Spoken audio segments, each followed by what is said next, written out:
The Way to Peace. By Margaret Wade Campbell Deland. Athalia Hall stopped to get her breath and look back over the road climbing steeply up from the covered bridge. It was a little after 5, and the delicate air of dawn was full of wood and pasture scents, the sweetness of bay and the freshness of dew-drenched leaves. In the valley night still hung like gauze under the trees, but the top of the hill was glittering with sunshine. "Why, we've hardly come halfway," she said. Her husband, plodding along behind her, nodded ruefully. "Hardly," he said. In her slim prettiness Athalia Hall looked like a girl, but she was 34. Part of the girlishness lay in the smoothness of her white forehead and in the sincere intensity of her gaze. She wore a blue linen dress, and there was a little, soft, blue scarf under her chin. Her white hat, with pink roses and loops of gray-blue ribbon, shadowed eager, unhumorous eyes, the color of forget-me-nots. Her husband was her senior by several years, a large, loose-limbed man, with a scholarly face and mild, calm eyes that were full of a singular tenacity of purpose. Just now his face showed the fatigue of the long climb uphill, and when his wife, stopping to look back over the glistening tops of the birches, said, "I believe it's half a mile to the top yet," he agreed breathlessly. "Hard work," he said. "It will be worth it when I get to the top and can see the view," she declared, and began to climb again. "All the same, this road will be mighty hot when the sun gets full on it," her husband said, and added anxiously, "I wish I had made you rest in the station until train time." She flung out her hands with an exclamation. "Rest! I hate rest!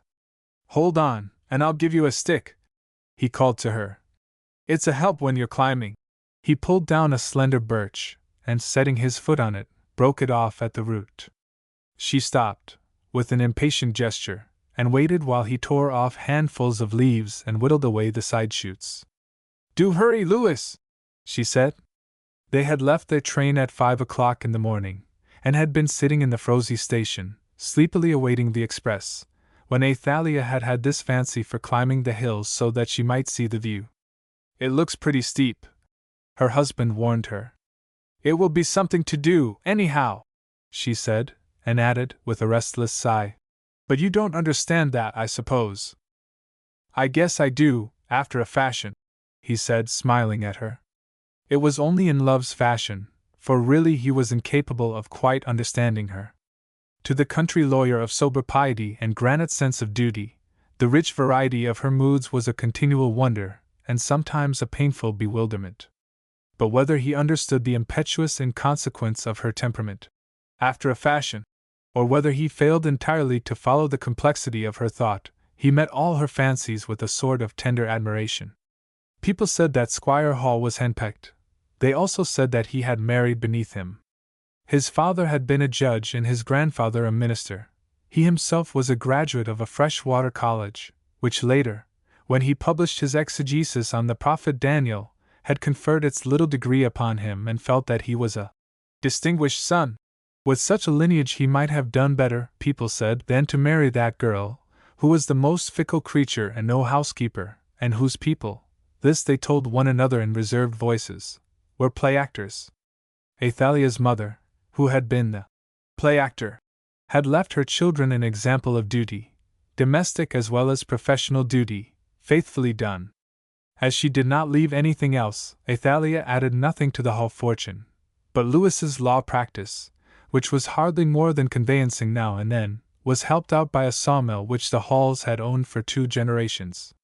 So, as things were, they were able to live in humdrum prosperity, which gave Louis plenty of time to browse about among his grandfather's old theological books, and by to become a very sound Hebrew scholar, and spared Athalia much wholesome occupation which would have been steadying to her eager nature. She was one of those people who express every passing emotion, as a flower expresses each wind that sways it upon its stalk. But with expression the emotion ended. "But she isn't fickle," Louis had defended her once to a privileged relation who had made the accusation, basing it on the fact that Athalia had sewed her fingers off for the Missionary Society one winter and done nothing the next. "Athalia isn't fickle," Louis explained. "Fickle people are insincere. Athalia is perfectly sincere, but she is temporary, that's all. Anyway, she wants to do something else this winter, and Talia must have her head. Your head's better than hers, young man, the venturesome relative insisted. But it must be her head and not mine, Auntie, when it comes to doing what she thinks is right, even if it's wrong, he said, smiling. Well, tell her she's a little fool, cried the old lady, viciously. You can't do that with Talia, Louis explained patiently, because it would make her unhappy.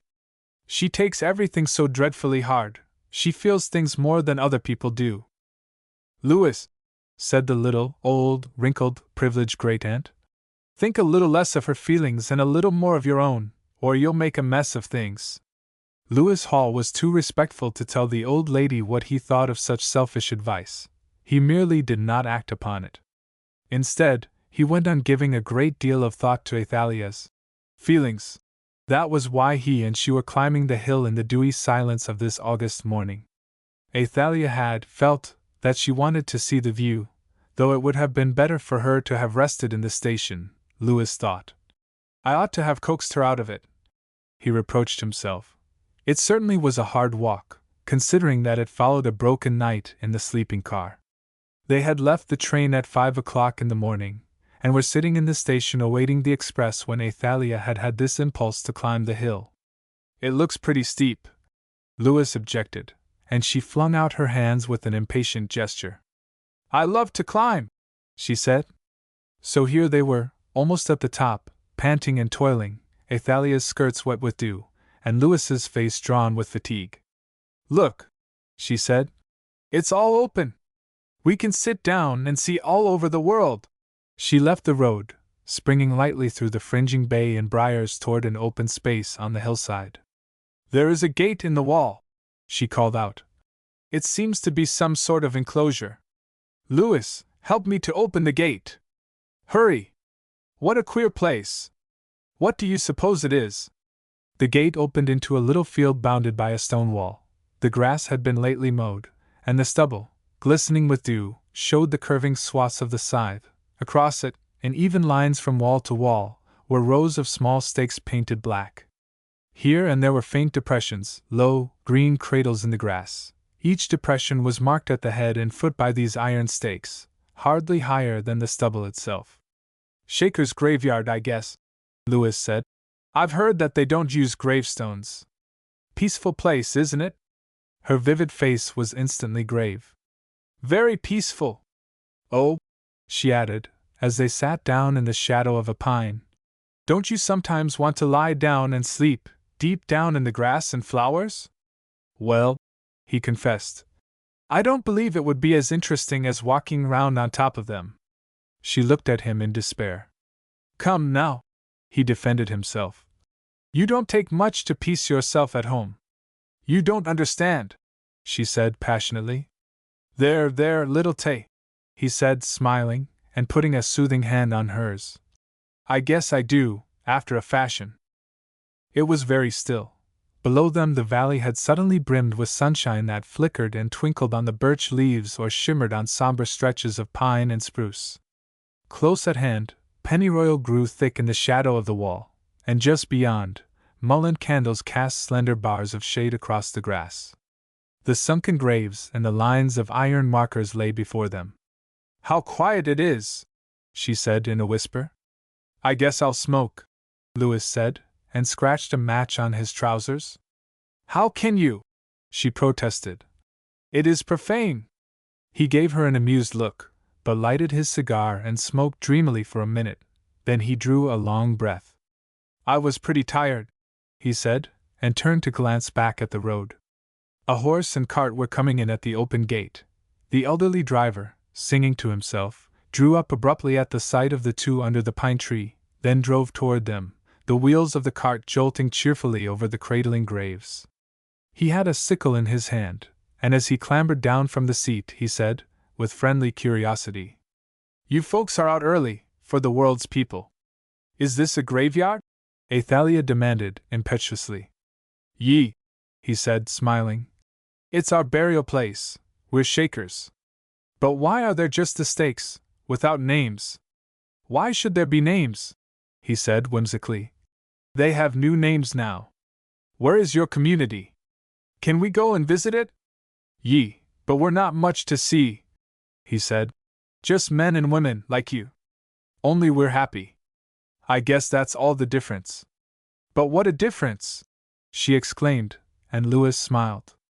I've come up for pennyroyal, the Shaker explained, sociably.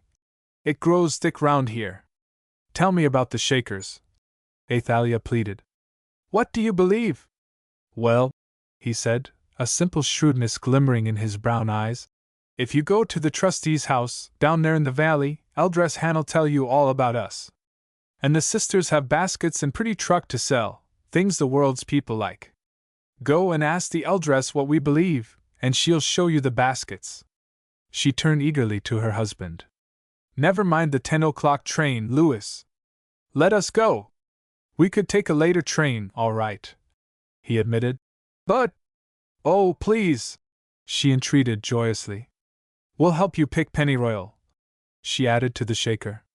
But this he would not allow. I doubt you'd be careful enough, he said mildly. Sister Lydia was the only female I ever knew who could pick herbs. Do you get paid for the work you do? Athalia asked, practically. Lewis flushed at the boldness of such a question, but the old man chuckled. Should I pay myself? He asked. You own everything in common, don't you? Lewis said. Yee, said the Shaker. We're all brothers and sisters. Nobody tries to get ahead of anybody else. And you don't believe in marriage? Athalia asserted. We are as the angels of God, he said simply.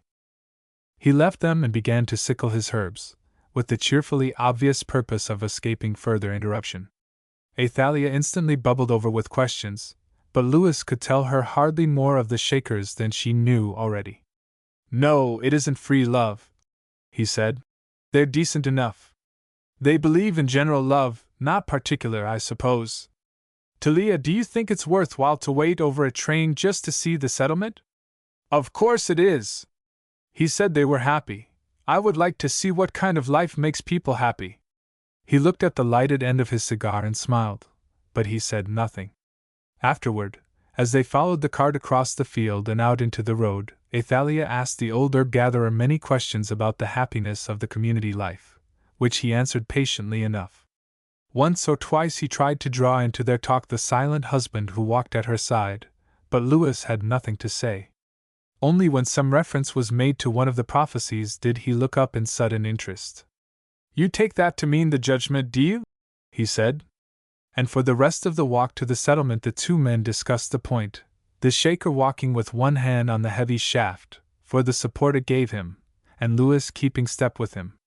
At the foot of the hill the road widened into a grassy street, on both sides of which, under the elms and maples, were the community houses, big and substantial, but gauntly plain. Their yellow paint, flaking and peeling here and there, shone clean and fresh in the sparkle of morning. Except for a black cat whose fur glistened like jet, dozing on a white doorstep, the settlement, steeped in sunshine, showed no sign of life. There was a strange remoteness from time about the place, a sort of emptiness, and a silence that silenced even Athalia. Where is everybody? She said, in a lowered voice. As she spoke, a child in a blue apron came from an open doorway and tugged a basket across the street.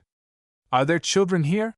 Lewis asked, surprised, and their guide said sadly. Not as many as there ought to be. The new school laws have made a great difference.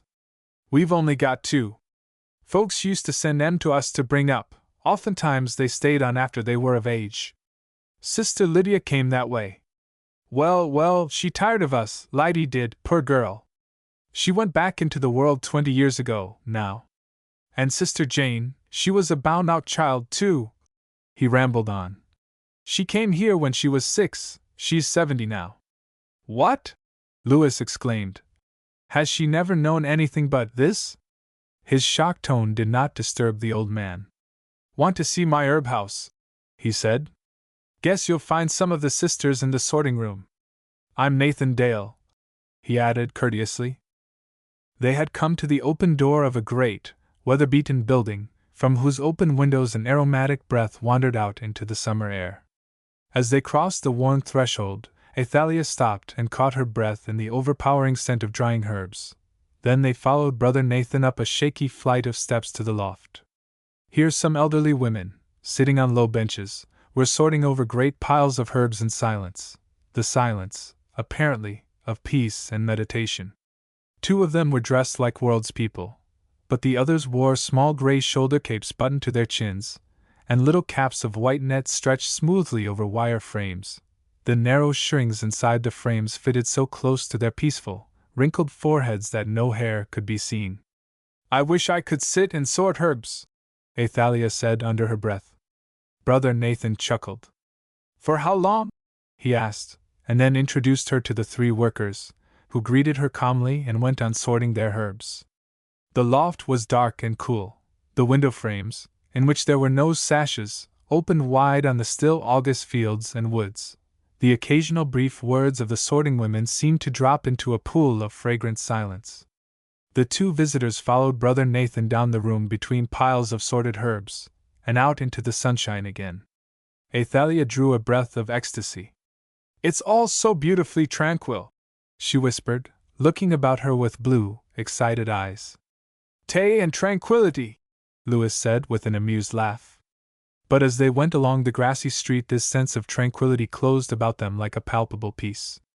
Now and then they stopped and spoke to someone, always an elderly person, and in each old face the experiences that life writes in unerasable lines about eyes and lips were hidden by a veil of calmness that was curiously unhuman.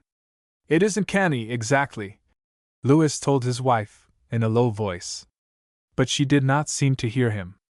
She asked many questions of Eldress Hannah, who had taken them in charge, and once or twice she burst into impetuous appreciation of the idea of brotherhood, and even of certain theological principles, which last diverted her husband very much.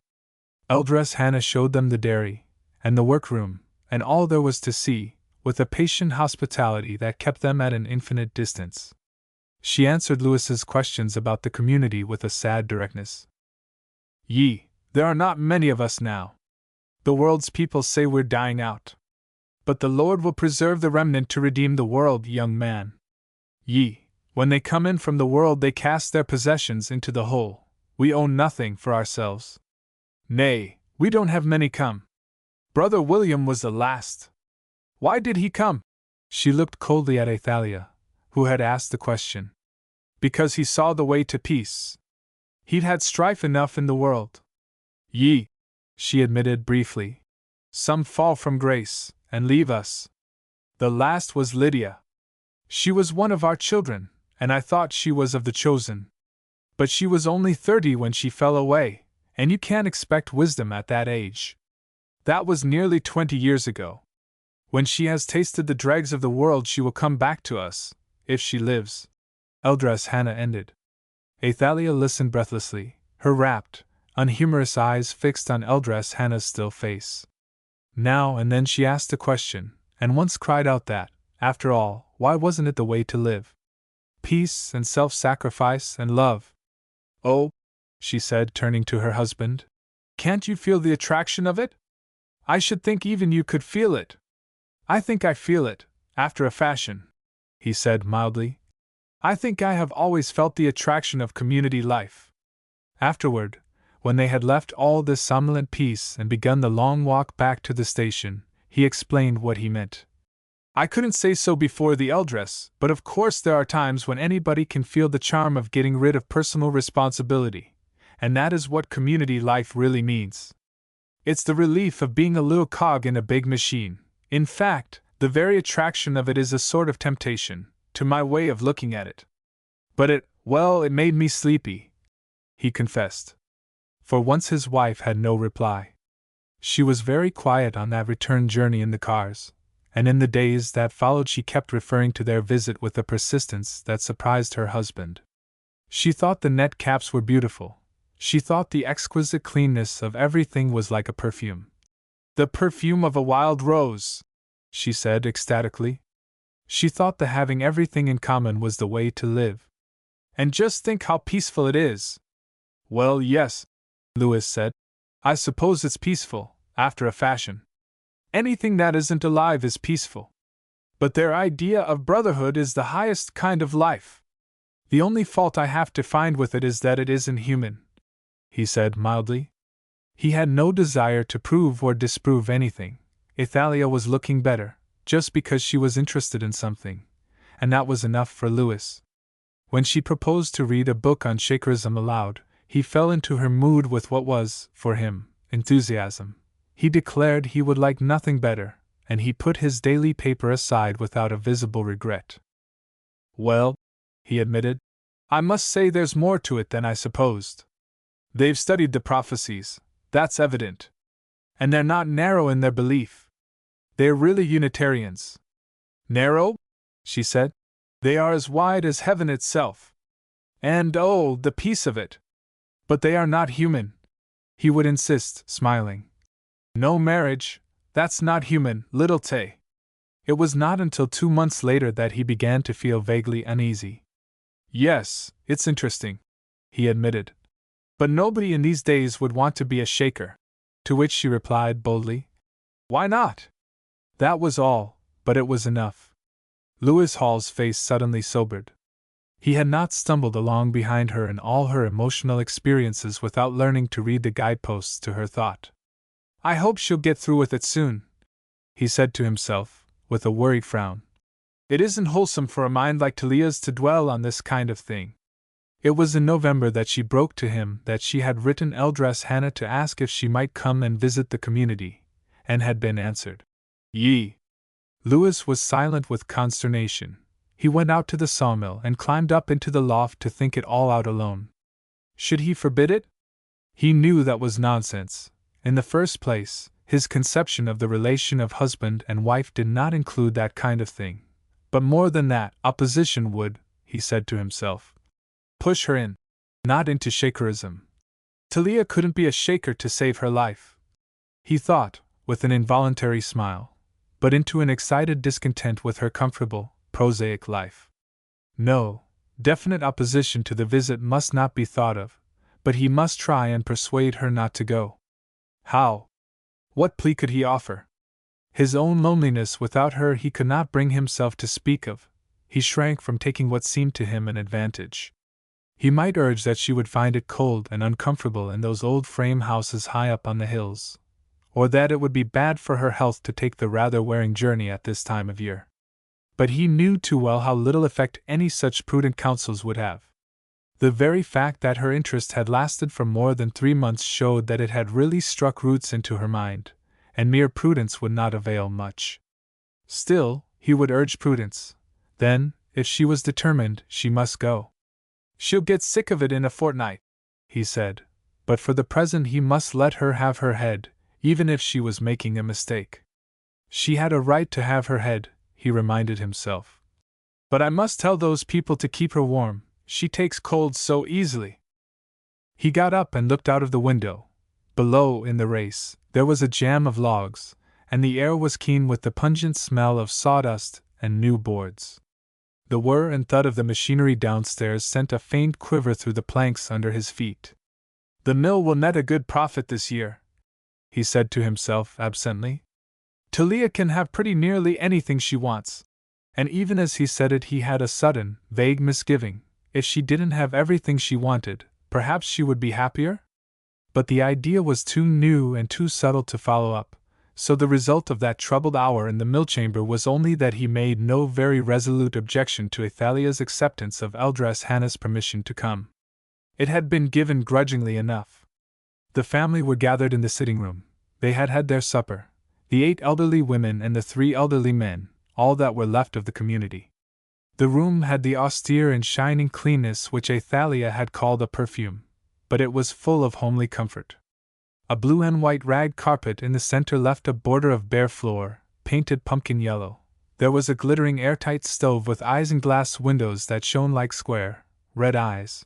A gay patchwork cushion in the seat of a rocking chair was given up to the black cat, whose sleek fur glistened in the lamplight. 3 of the sisters knitted silently. 2 others rocked back and forth, their tired, idle hands in their laps, their eyes closed. The other 3 yawned, and spoke occasionally between themselves of their various tasks. Brother Nathan read his Weekly Farmer. Brother William turned over the leaves of a hymn book and appeared to count them with noiseless, moving lips. Brother George cut pictures out of the back of a magazine, yawning sometimes, and looking often at his watch. Into this quietness Eldress Hannah's still voice came. "I have heard from Lydia again." There was a faint stir, but no one spoke. "The Lord is dealing with her," Eldress Hannah said. "She is in great misery." Brother George nodded. "That is good. He works in a mysterious way. She's real miserable, is she? Well, well, that's good. The mercies of the Lord are everlasting," he ended, in a satisfied voice, and began to read again. "Amen, amen," said Brother William vaguely. "Poor Lydy," Brother Nathan murmured. "And I had another letter," the eldress proceeded, "from that young woman who came here in August, Athalia Hall. Do you remember? She asked 2 questions to the minute. She wants to visit us." Brother Nathan looked at her over his spectacles, and one of the sisters opened her eyes. "I don't see why she should," Eldress Hannah added. 2 of the old brothers nodded agreement. "The curiosity of the world's people does not help their souls," said one of the knitters. "She thinks we walk in the way to peace," said the eldress. "Yea, we do," said Brother George. "Shall I tell her nay?" the eldress questioned calmly. "Yea," said Brother George, and the dozing sisters murmured, "Yea." "Wait," said Brother Nathan. "Her husband, he has something to him. Let her come." "But if she visited us, how would that affect him?" Eldress Hannah asked, surprised into faint animation. "If she was moved to stay it would affect him," Brother Nathan said dryly. "He would come, too, and there are very few of us left, eldress. He would be a great gain." There was a long silence. Brother William's gray head sagged on his shoulder, and the hymn book slipped from his gnarled old hands. The knitting sisters began, one after another, to stab their needles into their balls of gray yarn and roll their work up in their aprons. "It's getting late, eldress," one of them said, and glanced at the clock. "Then I'll tell her she may come?" said Eldress Hannah, reluctantly. "He can make the wrath of man to praise him," Brother Nathan encouraged her. "Yea, but I never heard that he could make the foolishness of woman do it," the old woman said grimly. As the brothers and sisters parted at the door of the sitting room, Brother Nathan plucked at the eldress's sleeve. "Is she very wretched, Lydia? Where is she now, eldress? Poor Lydy! Poor little Lydy!" The fortnight of Athalia's absence wore greatly upon her husband. Apprehension lurked in the back of his mind. In the mill, or out on the farm, or when he sat down among his shabby, old, calfskin books, he was assailed by the memory of all her various fancies during their married life. Some of them were no more remarkable or unexpected than this interest in Shakerism. He began to be slowly frightened. Suppose she should take it into her head? When her fortnight was nearly up and he was already deciding whether, when he drove over to Depot Corners to meet her, he would take Ginny's colt or the new mare, a letter came to say she was going to stay a week longer. "I believe," she wrote, her very pen, in the frantic downhill slope of her lines, betraying the excitement of her thoughts. "I believe that for the first time in my life I have found my God." The letter was full of dashes and underlining, and on the last page there was a blistered splash into which the ink had run a little on the edges. Lewis Hall's heart contracted with an almost physical pang. "I must go and get her right off," he said. "This thing is serious." And yet, after a wakeful night, he decided, with the extraordinary respect for her individuality so characteristic of the man, a respect that may be called foolish or divine, as you happen to look at it, he decided not to go. If he dragged her away from the Shakers against her will, what would be gained? "I must give her her head, and let her see for herself that it's all moonshine," he told himself, painfully, over and over. "My seeing it won't accomplish anything." But he counted the hours until she would come home.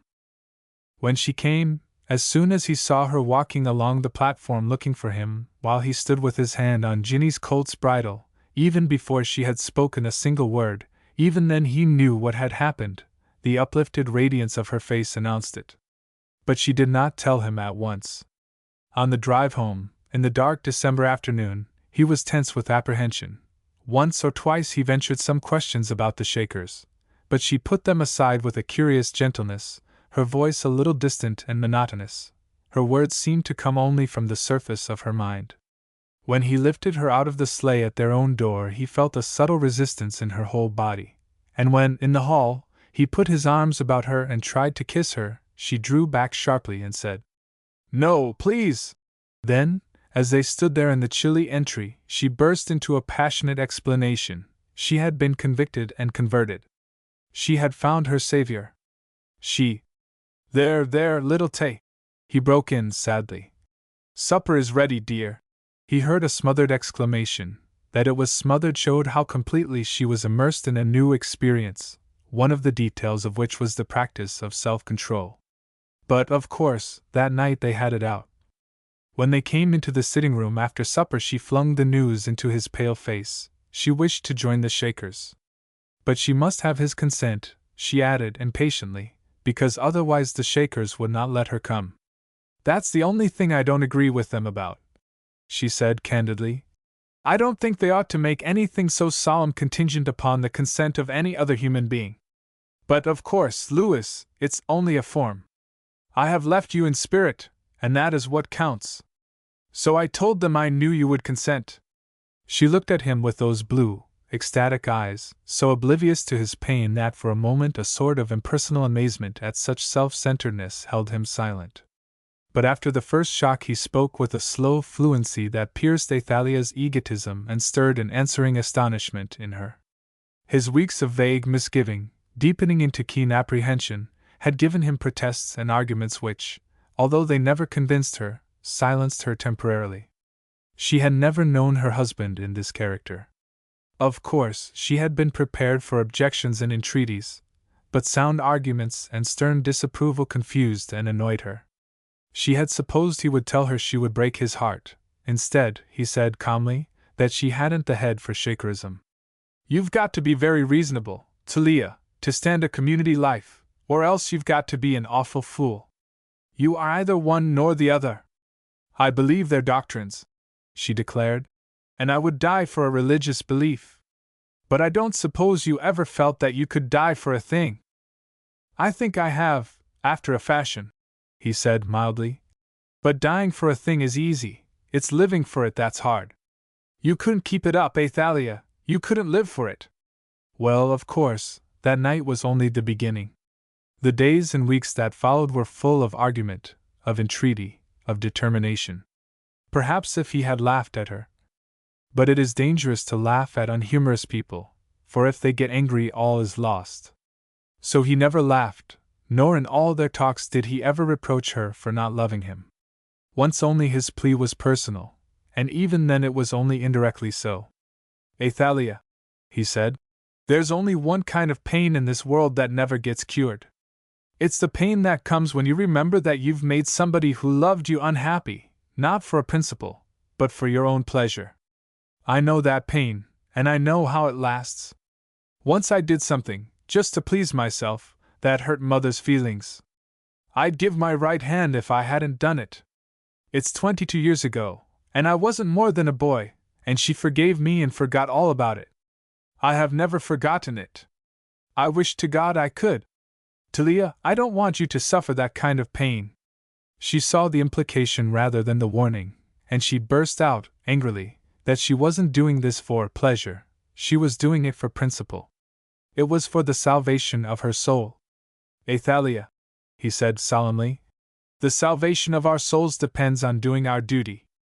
"Ah," she broke in triumphantly, "out of your own lips, isn't it my duty to do what seems to me right?" He considered a minute. "Well, yes, I suppose the most valuable example anyone can set is to do what he or she believes to be right. It may be wrong, but that is not the point. We must do what we conceive to be our duty. Only, we've got to be sure, Tay, in deciding upon duty, in deciding what is right, we've got to be sure that self-interest is eliminated. I don't believe anybody can decide absolutely on what is right without eliminating self." She frowned at this impatiently. Its perfect fairness meant nothing to her. "You promised to be my wife," he went on with a curious sternness.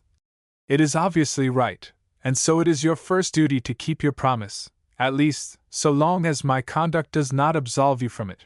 Then he added hastily, with careful justice. Of course, I'm not talking about promises to love, they are nonsense. Nobody can promise to love. Promises to do our duty are all that count. That was the only reproach he made, if it was a reproach, for his betrayed love. It was just as well. Discussion on this subject between husbands and wives is always futile. Nothing was ever accomplished by it, and yet, in spite of the verdict of time and experience that nothing is gained, over and over the jealous man, and still more frequently the jealous woman, protests against a lost love with a bitterness that kills pity and turns remorse into antagonism. But Lewis Hall made no reproaches. Perhaps Athalia missed them. Perhaps, under her spiritual passion, she was piqued that earthly passion was so readily silenced. But if she was, she did not know it. She was entirely sincere and intensely happy in a new experience. It was a long winter of argument, and then suddenly, in early April, the break came. I will go. I have a right to save my soul. And he said very simply, Well, Athalia, then I'll go, too. You. But you don't believe. And almost in the Bible words he answered her. No, but where you go, I will go, where you live, I will live. And then, a moment later, I promise to cleave to you, little Tay. 2. The uprooting of their life took a surprisingly short time. In all those dark months of argument, Lewis Hall had been quietly making plans for this final step, and such preparation betrayed his knowledge from the first of the hopelessness of his struggle. Indeed, the struggle had only been loyalty to a lost cause. His calm assent to his wife's ultimatum left her a little blank, but in the immediate excitement of removal, in the thrill of martyrdom that came with publicity, the blankness did not last. What the publicity was to her husband she could not understand. He received the protests of his family in stolid silence. When the venturesome great-aunt told him what she thought of him, he smiled. When his brother informed him that he was a fool, he said he shouldn't wonder. When the minister, egged on by distracted Hall relatives, remonstrated, he replied respectfully that he was doing what he believed to be his duty. And if it seems to be a duty, I can't help myself. You see that, don't you? He said anxiously. But that was practically all he found to say. For the most part he was silent. Athalia, in her absorption, probably had not the slightest idea of the agonies of mortification which he suffered. Her imagination told her, truly enough, what angry relatives and pleasantly horrified neighbors said about her, and the abuse exhilarated her very much. But her imagination stopped there. It did not give her the family's opinion of her husband. It did not whisper the gossip of the grocery store and the post office. It did not repeat the chuckles or echo the innuendos. So Squire Hall's wife's got tired of him. Rather live with the Shakers than him. I like Hall, but I haven't any sympathy with him, the doctor said. What in thunder did he let her go gallivanting off to visit the Shakers for? Might have known a female like Mrs. Hall'd get a bee in her bonnet. He ought to have kept her at home. I would have. I wouldn't have had any such nonsense in my family. Well, for an obstinate man, and he is obstinate, you know, the squire, when it comes to his wife, has no more backbone than a wet string. Wonder if there's anything under it all? Came the sly insinuation of gossip. Wonder if she hasn't got something besides the Shakers up her sleeve? You wait. If Athalia's imagination spared her these comments, Lewis's unimaginative common sense supplied them. He knew what other men and husbands were saying about him, what servants and gossip and friends insinuated to one another, and set his jaw in silence. He made no excuse and no explanation. Why should he? The facts spoke. His wife did prefer the Shakers to her husband and her home. To have interfered with her purpose by any plea of his personal unhappiness, or by any threat of an appeal to law, or even by refusing to give the consent essential to her admission, would not have altered these facts. As for his reasons for going with her, they would not have enhanced his dignity in the eyes of the men who wouldn't have had any such nonsense in their families. He must be near her to see that she did not suffer too much hardship, and to bring her home when she was ready to come. In those days of tearing his life up by the roots, the silent man was just a little more silent, that was all. But the fact was burning into his consciousness: he couldn't keep his wife. That was what they said, and that was the truth. It seemed to him as if his soul blushed at his helplessness. But his face was perfectly stolid. He told Athalia, passively, that he had rented the house and mill to Henry Davis, that he had settled half his capital upon her, so that she would have some money to put into the common treasury of the community. Then he added that he had taken a house for himself near the settlement, and that he would hire out to the Shakers when they were haying, or do any farm work that he could get. "I can take care of myself, I guess," he said. "I used to camp out when I was a boy, and I can cook pretty well, Mother always said." He looked at her wistfully, but the uncomfortableness of such an arrangement did not strike her. In her desire for a new emotion, her eagerness to feel, that eagerness which is really a sensuality of the mind, she was too absorbed in her own self-chosen hardships to think of his, which were not entirely self-chosen. "I think I can find enough to do," he said. "The Shakers need an able-bodied man. They only have those 3 old men." "How do you know that?" she asked quickly. "I've been to see them twice this winter," he said. "Why?" she said, amazed. "You never told me." "I don't tell you everything nowadays, Talia," he said briefly. In those 2 visits to the Shakers, Lewis Hall had been treated with great delicacy. There had been no effort to proselytize, and equally there had been no triumphing over the accession of his wife. In fact, Athalia was hardly referred to, except when they told him that they would take good care of her, and when Brother Nathan volunteered a brief summary of Shaker doctrines. "So as you can feel easy about her," he explained, "we believe that Christ was the male principle in deity, and Mother Ann was the female principle. And we believe in confession of our sins, and communion with the dead, spiritualism, they call it nowadays, and in the virgin life. Shakers don't marry, nor give in marriage. And we have all things in common. That's all, friend. You see, we don't teach anything that Christ didn't teach, so she won't learn any evil from us. Simple, ain't it?" "Well, yes, after a fashion," Lewis Hall said. "But it isn't human." And Brother Nathan smiled mystically. "Maybe that isn't against it, in the long run," he said. They came to the community in the spring twilight. The brothers and sisters had assembled to meet the convert, and to give a neighborly hand to the silent man who was to live by himself in a little, gray, shingled house down on Lonely Lake Road. It was a supreme moment to Athalia. She had expected an intense parting from her husband when they left their own house, and she was ready to press into her soul the poignant thorn of grief, not only because it would make her feel, but because it would emphasize in her own mind the divine self-sacrifice which she wanted to believe she was making. But when the moment came to close the door of the old home behind them, her husband was cruelly commonplace about it, for poor Lewis had no more drama in him than a kindly Newfoundland dog. He was full of practical cares for his tenant, and he stopped even while he was turning the key in the lock to "fuss," as Athalia said, over some last details of the transfer of the sawmill. Athalia could not tear herself from arms that placidly consented to her withdrawal, so there had been no rending ecstasies. In consequence, on the journey up to the community she was a little morose, a little irritable even, just as the drunkard is apt to be irritable when sobriety is unescapable. But at the door of the family house she had her opportunity. She said dramatically, "Good night, Brother Lewis." It was an entirely sincere moment. Dramatic natures are not often insincere, they are only unreal. As for her husband, he said calmly, "Good night, dear," and trudged off in the cool May-dusk down Lonely Lake Road. He found the door of the house on the latch, and a little fire glowing in the stove. Brother Nathan had seen to that, and had left some food on the table for him. But in spite of the old man's friendly foresight, the house had all the desolation of confusion. In the kitchen there were 2 or 3 cases of books, broken open but not unpacked, a trunk and a carpet bag, and some bundles of groceries. They had been left by the expressman on tables and chairs and on the floor, so that the solitary man had to do some lifting and unpacking before he could sit down in his loneliness to eat the supper Brother Nathan had provided. He looked about to see where he would put up shelves for his books, and as he did so the remembrance of his quiet, shabby old study came to him, almost like a blow. Well, he said to himself, this won't be for so very long.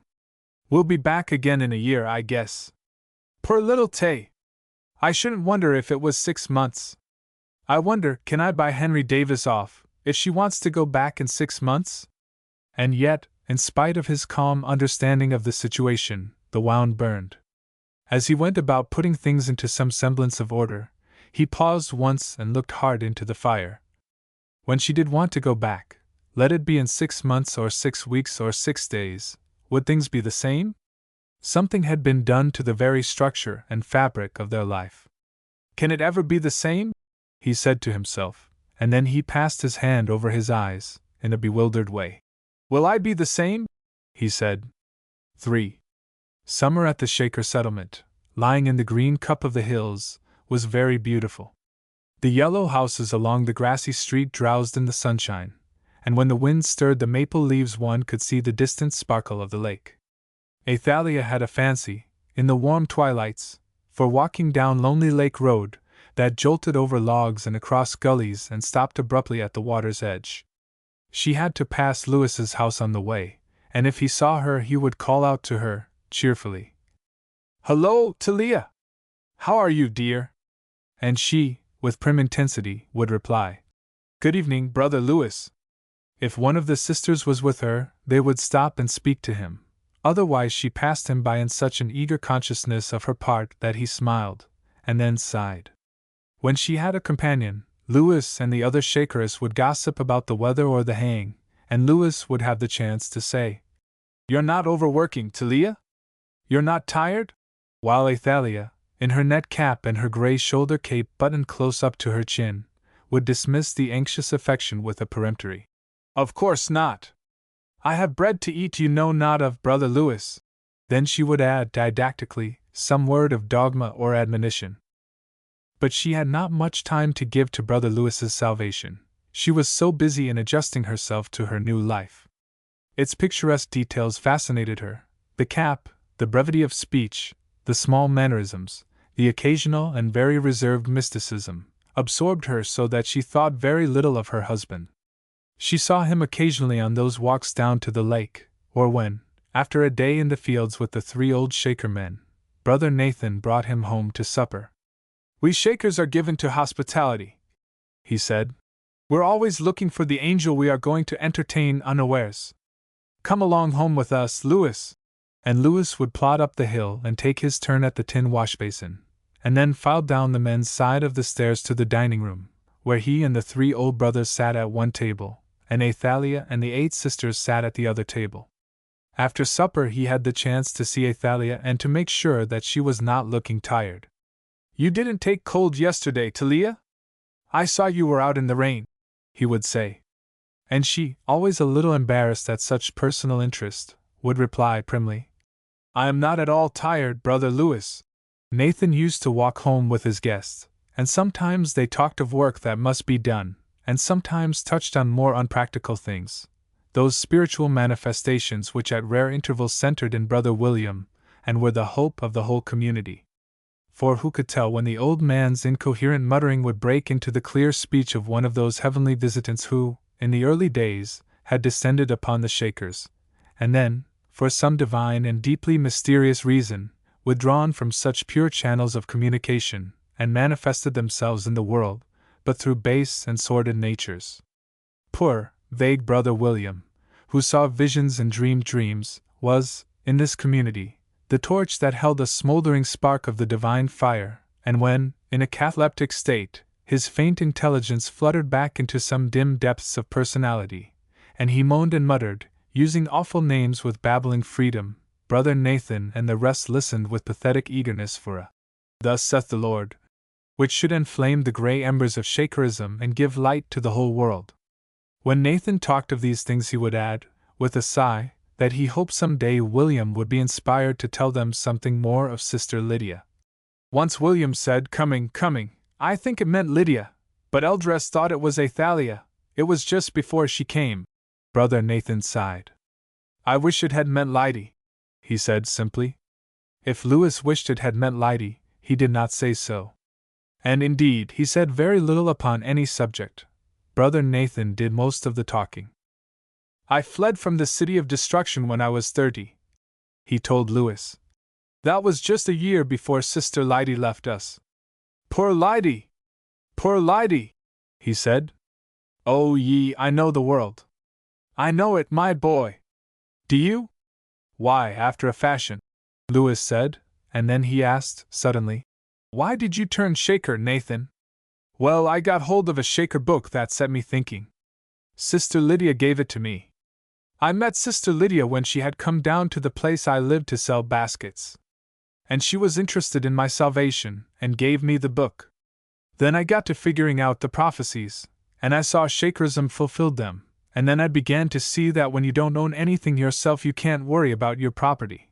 Well, that clinched me, I guess. Per Sister Lydia, she didn't abide in grace herself," he ended sadly. "I should have thought you would have been sorry then that you—" Louis began, but checked himself. "How about," he said, and stopped to clear his voice, which broke huskily. "How about love between man and woman? Husband and wife? Marriage is honorable," Brother Nathan conceded. "Shakers don't despise marriage. But they like to see folks grow out of it into something better, like your wife, maybe." "Well, your doctrine would put an end to the world," Louis said, smiling. "I guess," said Brother Nathan dryly. "There ain't any immediate danger of the world coming to an end."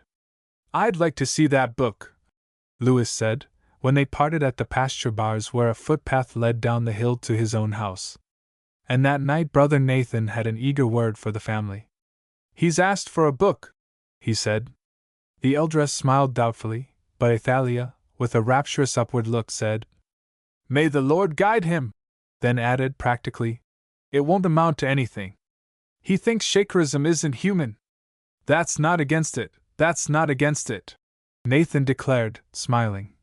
"I've told him so a dozen times."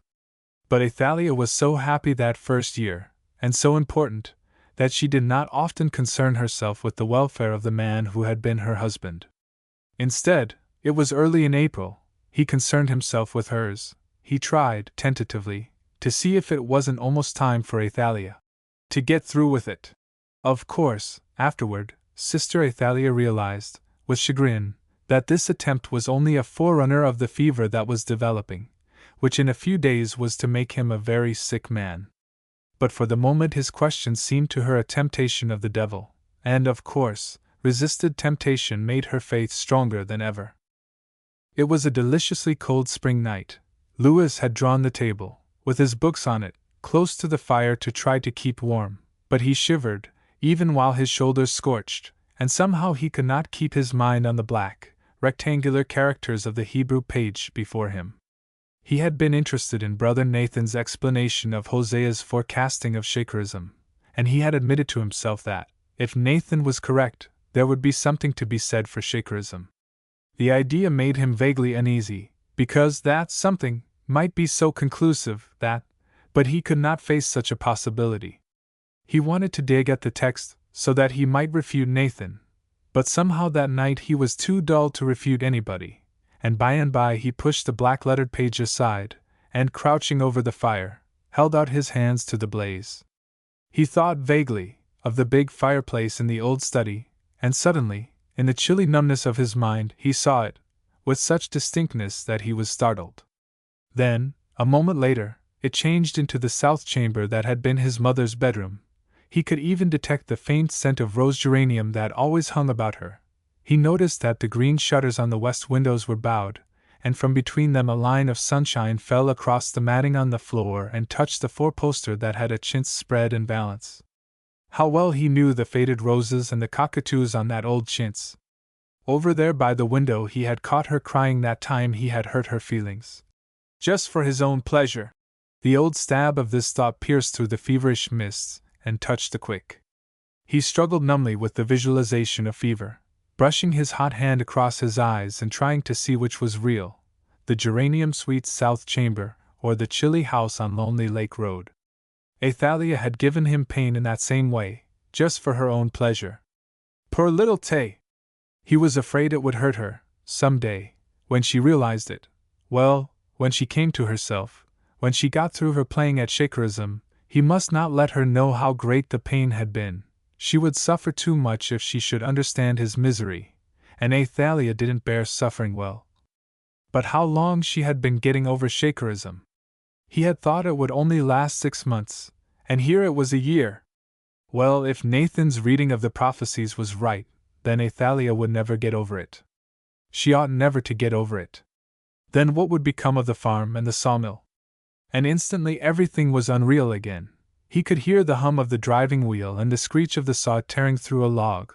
How fragrant the fresh planks were, and the great heaps of sawdust. But the noise made his head ache, and the fire didn't seem hot. It was in one of those moments when the mist thinned, and he knew that he was shivering over the stove instead of basking in the sunshine in his mother's room that smelled of rose geranium leaves, that Athalia came in. She looked conscious and confused, full of a delightful embarrassment at being for once alone with him. The color was deep on her cheeks, and her eyes were starry. "Eldress asked me to bring your mail down to you, Brother Louis," she said. "Talia," he said, "I am so glad to see you, dear. I seem to be rather used up somehow." The mist had quite cleared away, but a violent headache made his words stumble. "I was just wondering, Talia, don't you think you might go home now? You've had a whole year of it, and I really ought to go home. The mill." "Why, Louis Hall! What do you mean?" she said, forgetting her part in her indignation. "I am a Shakeress. You've no right to speak so to me." He blinked at her through the blur of pain. "I wish you'd stay with me, Athalia. I've got a sort of headache. Never mind about being a Shakeress just for tonight. It would be such a comfort to have you." But Athalia, with a horrified look, had left him. She fled home in the darkness with burning cheeks. She debated with herself whether she should tell Eldress how her husband, no, Brother Louis, had tried to tempt her back to him. In her excitement at this lure of the devil, she even wondered whether Louis had pretended that he was ill, to induce her to stay with him. But even Athalia's imagination could not compass such a thought of Louis for more than a moment, so she only told the Eldress that Brother Louis had tried to persuade her to go back to the world with him. The Lord had defended her, she said, excitedly, and she had forbidden him to speak to her. Eldress Hannah looked perplexed. "That's not like Louis. I wonder." But she did not say what she wondered. Instead, she went early in the morning down Lonely Lake Road to Louis's house. The poor fellow was entirely in the mists by that time, shivering and burning and quite unconscious, saying over and over, "She wouldn't stay, she wouldn't stay." "Lure her back," said Eldress Hannah, with a snort. "Poor boy! It's good riddance for him." But Eldress Hannah stayed, and Brother Nathan joined her, and for many days the little community was shaken with real anxiety, for they had all come to love the solitary, waiting husband. Athalia, abashed, but still cherishing the dear insult of having been tempted, took what little part Eldress allowed her in the care of the sick man. But in the 6 or 7 weeks of his illness, Brother Nathan and the Eldress were his devoted nurses, and by a genuine friendship grew up between them. Old Eldress Hannah's shrewd good humor was as wholesome as a sound winter apple, and Nathan had a gaiety Louis had never suspected. The old man grew very confidential in those days of Louis's convalescence. He showed his simple heart with a generosity that made the sick man's lip tighten once or twice and his eyes blur. Louis came to know all about Sister Lydia. Indeed, he knew more than the old man knew himself. When the invalid grew stronger, Nathan wrestled with him over the prophecies, and Louis studied them and the other foundation stones of the Shaker faith with a constantly increasing anxiety. "Because," he said with a nervous blink, "if you are right." But he left the sentence unfinished. Once he said, with a feeble passion, for he was still very weak, "I tell you, Nathan, it isn't human," and then added under his breath, "but God knows whether that's not in its favor." When he was quite well again, he was plainly preoccupied. He pored over the prophecies with a concentration that made him blind even to Athalia's tired looks. Once, when someone said in his presence, "Sister Talia is working too hard," he blinked at her in an absent way before the old, anxious attention awoke in his eyes. Athalia tossed her head and said, Brother Louis has his own affairs to think of, I guess. And he said eagerly, Yes, Talia, I have been thinking, some day I'll tell you. But not yet. Oh, I haven't time to pry into other people's thoughts, she said acidly.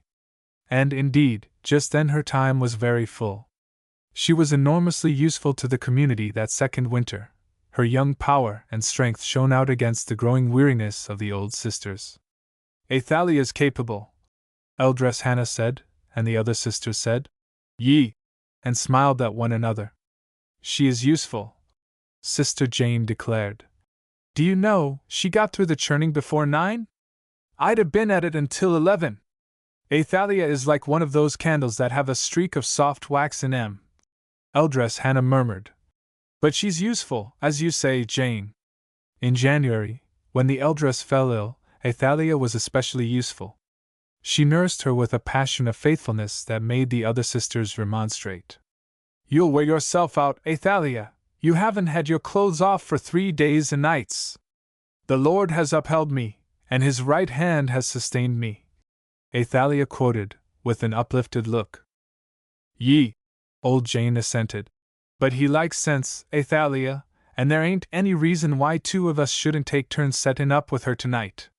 This is my service, Athalia said, smiling joyously.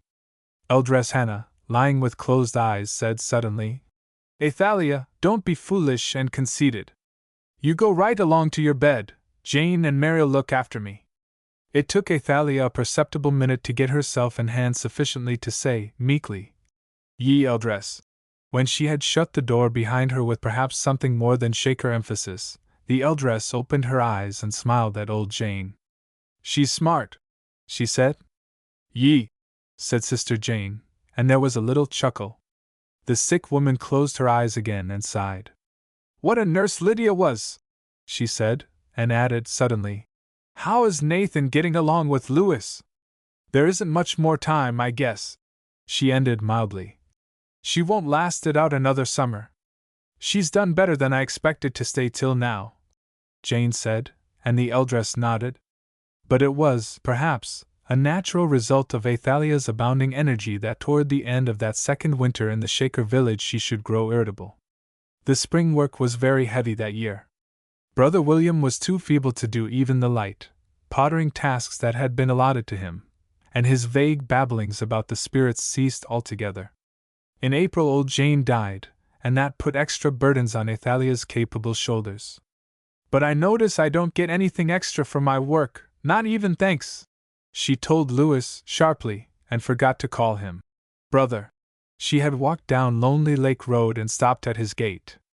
She looked thinner, her forget-me-not eyes were clouded, and there was an impatient line about her lips, instead of the faint, ecstatic smile which was part of her early experience.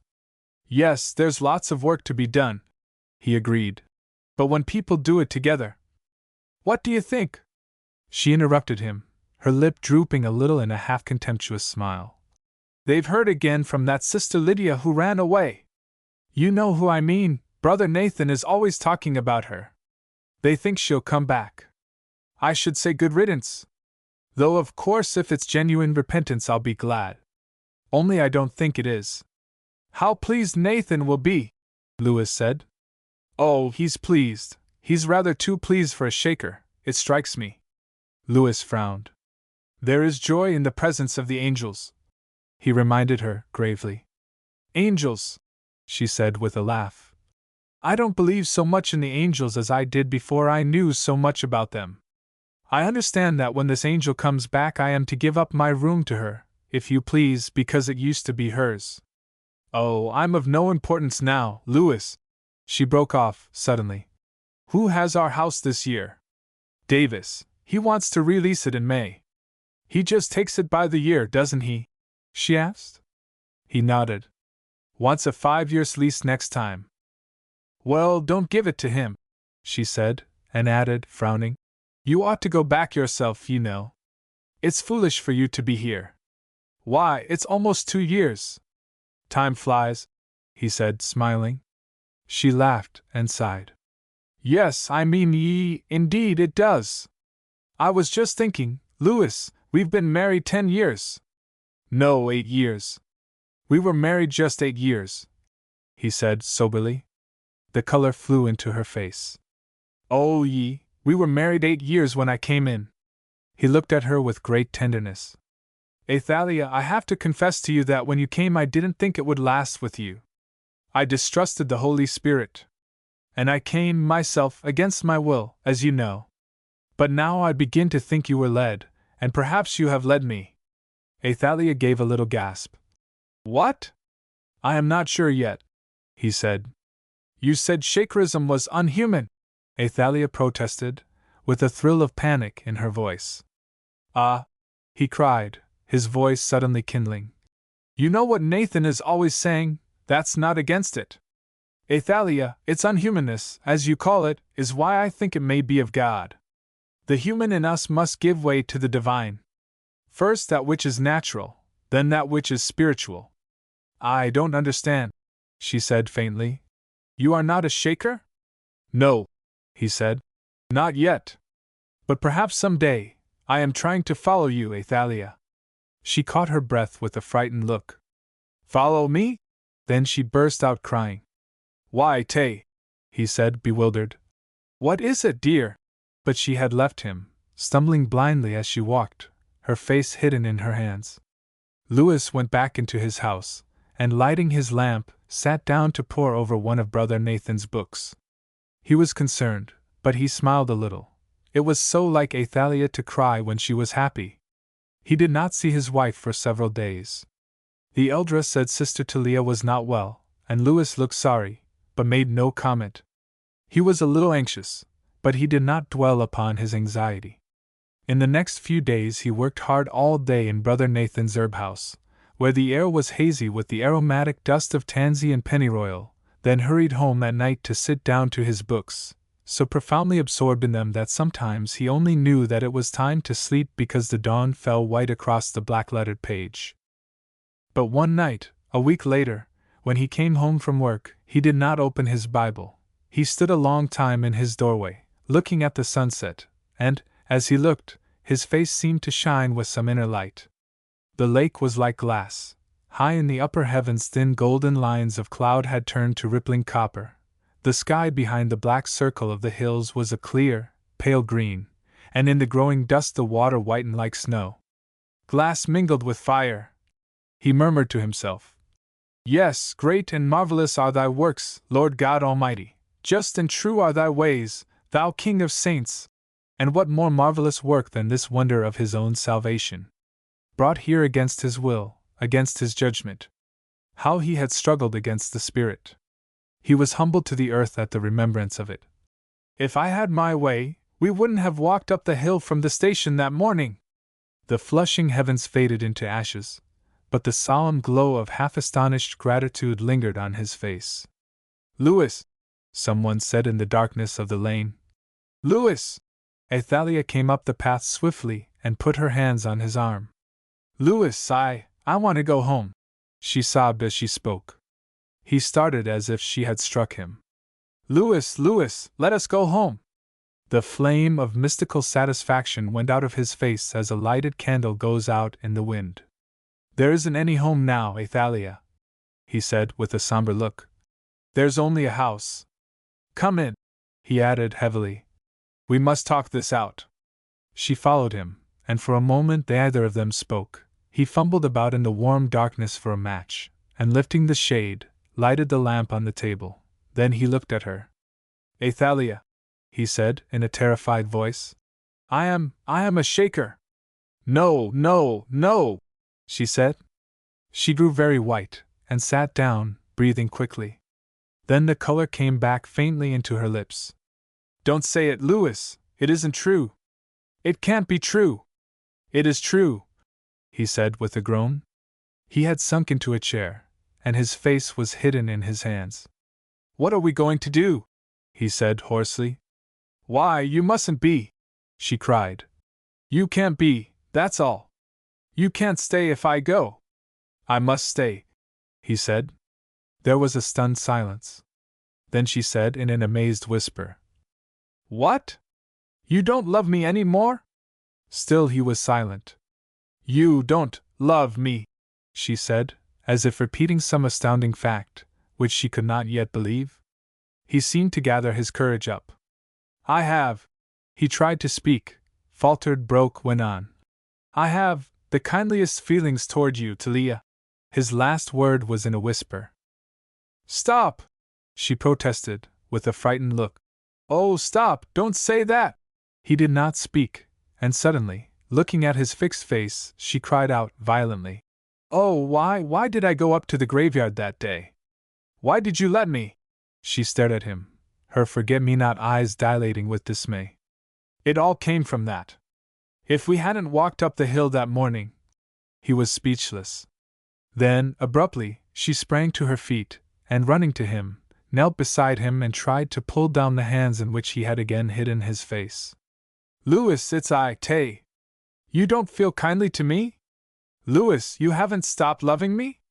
I am a Shaker, he said, helplessly. I can't give up my religion, even for you. He got on his feet and stood before her, his empty palms hanging at his sides in that strange gesture of entire hopelessness. He tried to speak, but no words came. The lamp on the table flickered a little. Their shadows loomed gigantic on the wall behind them. The little hot room was very still. You think you don't love me? Athalia said between set teeth. I know better. With a laugh she caught his arm with both her shaking hands, and kissed him once, and then again. Still he was silent. Then with a cry she threw herself against his breast. I love you, she said passionately. And you love me. Nothing on earth will make me believe you don't love me. And for one vital moment her lips burned against his. His arms did not close about her, but his hands clenched slightly. Then he moved back a step or two, and she heard him sigh. Don't, sister, he said gently. She threw up her hands with a frantic gesture. Sister? My God! She said, and left him. There was no further struggle between them. A week later she went away. As he told her. The house was there, and to that she went until she should go to find some whirl of life that would make her deaf to voices of the past. As for Louis, he did not see that miserable departure from the family house in the shabby old carryall that had been the Shaker's one vehicle for more than 30 years. He told Nathan he wanted to mow the burial ground up on the hill that morning. From that high and silent spot he could see the long white road up from the settlement on one side and down to the covered bridge on the other side. He sat under the pine tree, his scythe against the stone wall behind him, his clenched hands between his knees. Sitting thus, he watched the road and the slow crawl of the shaky old carriage. After it had passed the burying ground and was out of sight, he hid his face in his bent elbow. It was some 10 years afterward that word came to Eldress Hannah that Athalia Hall was dying and wanted to see her husband. Would he come to her? Will you go, Brother Louis? Eldress asked him, doubtfully. Ye, if you think best, he said.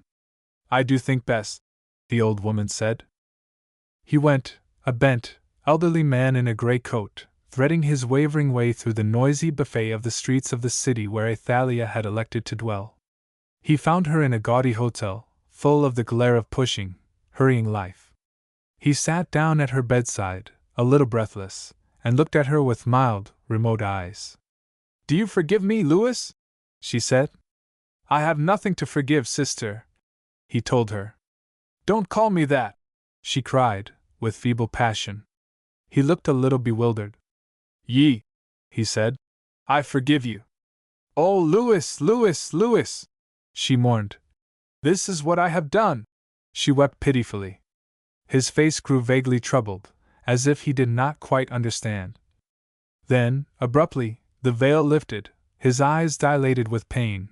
He passed his hand over his forehead once or twice and sighed. Then he looked down at the poor, dying face that once he had loved. Why, Talia, he said, in a surprised and anguished voice. Suddenly he put his arm under the restless head. There, little Tay, don't cry, he said, and smiled at her. And with that she was content to fall asleep.